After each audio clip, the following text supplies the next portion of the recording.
Hello everyone, this is Slickzilla12 and we're going to be doing something a little bit different today. I'm actually going to go in depth of one of the most notorious fights in the Kingdom Hearts 2 speedrun, that being the medallion fight, or as we usually call it, boat fight. This is going to be the first video in a two-part series, I guess. I'm going to cover both RNG openings that you could get. And this is going to cover critical mode, and the key difference in critical mode is that we do the fight that comes immediately before boat fight, so we actually start with Chicken Little already out, whereas in like beginner and in level 1 you don't start with him out, you just skip that fight beforehand.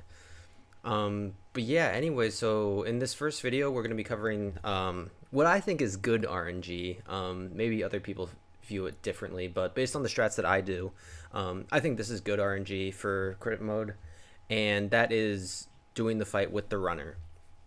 So what I mean by the runner, and here we're just gonna start it off immediately here, and that is this axe guy immediately starting the fight by running. He can either sprint directly at Sora, or he can just slowly saunter over. In the next video I'll cover when he walks slowly, but this again is going to be for the runner, which you see in this video.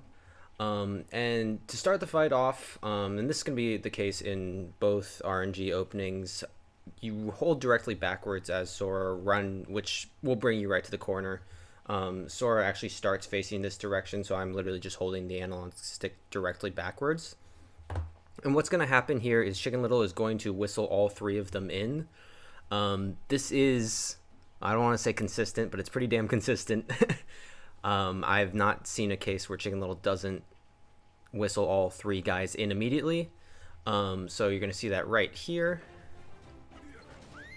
And well, you'll see what happens there immediately is that I lock on right about when Chicken Little starts to whistle the enemies in. It's not like super important when you do, just as long as you do.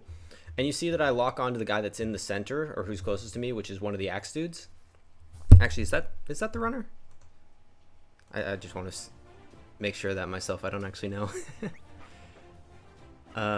Yes, it is. Okay, so I happen to lock on to the guy who's running immediately at me. And what you'll first see me do here is target switch over to the crossbow guy. Most of the time, pretty much all the time, the crossbow guy is going to end up in the middle of the pile of enemies. And regardless of if it's him in the middle or if it's the axe dudes in the middle, you want to be targeting the guy who's in the middle. And we're going to start this off by doing 3 blizzards. Blizzard finisher kills the crossbow dude, as you'll see, with some help from Chicken Little, who firecrackers there every time. And then from there, you'll see me, once this enemy dies, or actually kind of as I'm in mid blizzard finisher, I'm going to target switch over to the crossbow enemies and do a thunder finisher. So the point of that is, if you do another blizzard finisher, Chicken Little's firecrackers are like knocking the enemies up in the air. So the blizzard finisher has a chance of missing, and the thunder finisher actually covers a greater horizontal range, which gives you the best chance of killing both these two guys simultaneously, which is really important and is kind of what the strat hinges on here. So killing the enemies simultaneously is going to change the way that the subsequent enemies are going to spawn, and for the runner method, we're going to take advantage of that. So you'll see immediately what happens after I kill these two guys simultaneously is that we're going to have an axe pirate and a bomb pirate spawn. And Chicken Little immediately whistles these guys in every time. Like, he's going to be in the corner right there with you, and the moment they spawn in, he's going to whistle them in. You see me run over into the center of the arena a little more to get a better angle on them. And this is important for dealing with the enemies that are going to come next, getting the proper positioning for them. So you'll see I do 2 blizzards, and then my MP is getting low, so I'm going to throw an ether. MP management is incredibly important here, so whether you want to count your blizzards or just kind of have a feel of when you need to throw an ether, do that. But bottom line, don't run out of MP. If you run out of MP, you're in a lot of trouble. I don't shortcut it, I just throw it manually, but if you want to shortcut it, that's fine. So I'm going to throw the ether. Then do 3 more blizzards to kill these guys, and that's going to cause another bomb guy and an axe guy to spawn in over here. I start running towards them, and this is to bait Chicken Little to follow me, and then he's going to whistle them in. And what you'll see me do is I run backwards at this point to try to make sure that these 2 enemies don't get into the range of the bombs that show up here. So we'll see that happen. So yeah, bring them in. I sense Chicken Little's about to whistle, and run back, and then get myself in better position again to attack them both simultaneously. You'll see me kind of running towards this cannon. Start blizzarding. Throw another ether. I don't know why my blizzards were so slow there. By the way, this video isn't perfect. Like it's a pretty good fight, but it's not a perfect fight. But yeah, so MP getting low. Throw another blizzard, or throw another ether. Do those 2 blizzards. I go ahead and use the cannon bomb RC here. This is not mandatory, but it's kind of like all these axe enemies are spawning in right now, and you're not actually losing any time by using the RC there. So you might as well do it. You know, it stops the bombs from coming in and messing with the fight once you get up here, which is nice. So you might as well do it.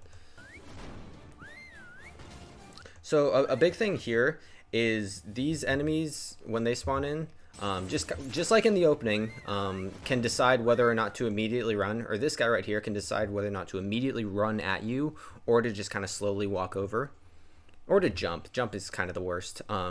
Here you see that he runs at me, and I lock onto him and immediately do an aerial dive. You should definitely do that, because you're going to be able to get a finisher off on him. You'll see me knock him away here. I actually do a double finisher just for a little extra, and by getting all the enemies away, that's going to make Chicken Little more likely to then whistle them in as I run back and bring them in like that. The other things that can happen, if he just walks slowly towards you and doesn't do anything, just run over to him. You'll probably need to combo him once to knock him away, and then just to force Chicken Little to whistle in.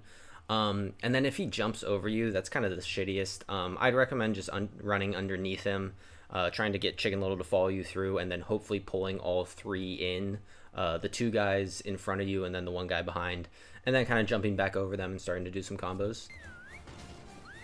But anyways, you'll see me here. I try to do one combo to knock them all away, just to get a little extra damage before I go into the next part.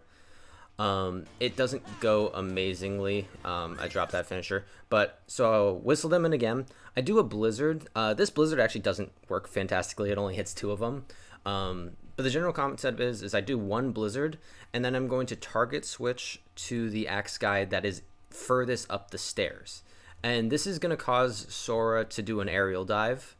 And then what you can do is with this aerial dive, do a full combo with a full air combo with 2 finishers, and get all of the damage from the multiple hits of that aerial dive connecting with all the enemies. It doesn't go amazingly in this, but you can probably see it in other people's videos or speed runs and try it out yourself. But this racks up damage really well. So I go into the back and then target switch, trying to hit all of them at once. Doesn't go amazingly, but cleanup is not too bad there. Once these guys spawn in, you'll see me run away to force Chicken Little to whistle them in again. And then Blizzard, Blizzard, Blizzard, Thunder Finisher. With Chicken Little's help there, the Thunder Finisher killed. If Chicken Little hadn't Firecrackered, I would have done a 4th Blizzard Finisher, just because Thunder Finisher isn't going to keep him frozen. And that's just kind of like a general rule of thumb. So I'm going to let this run through all the way again, just for you to be able to watch it all the way through. And see if there was anything I wanted to note that I missed. Oh, something I don't think I mentioned is if you don't target switch from the crossbow dude onto the axe dudes, And if you do a thunder finisher, it's actually just going to whiff completely. It's just going to land like right here and not hit either of these guys. So that's why you want to target switch, obviously. The fight isn't over if that whiffs. You can still get the simultaneous kill by doing another single thunder. But obviously this is better. And sorry, I'm not letting it run through.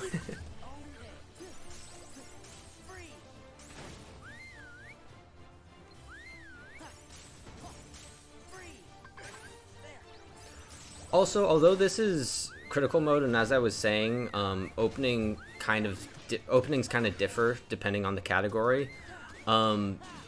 This general concept of killing those two crossbow guys at the beginning simultaneously, that is your goal in the other categories as well. Just in beginner and level 1, the not getting the runner is better RNG. Since you have to stand there and let Chicken Little spawn in, and then he'll whistle them. So, but in that case, you'll want to do essentially the exact same thing that this video covers. But I believe that's all we have to talk about with crit boat fight when you get the runner opening or good RNG. So I guess hopefully this was helpful to anybody watching. Thank you very much for watching. I will be making another one of these covering what happens when you don't get the runner opening. And yeah, I guess if you enjoyed this video and want me to make more things like this, comment below and let me know what fight you want to see, because these are pretty fun for me to do, and I can I can obviously talk for hours about this crap. So yeah, if you want to see it, comment below, and thanks for watching. I'll catch you guys later.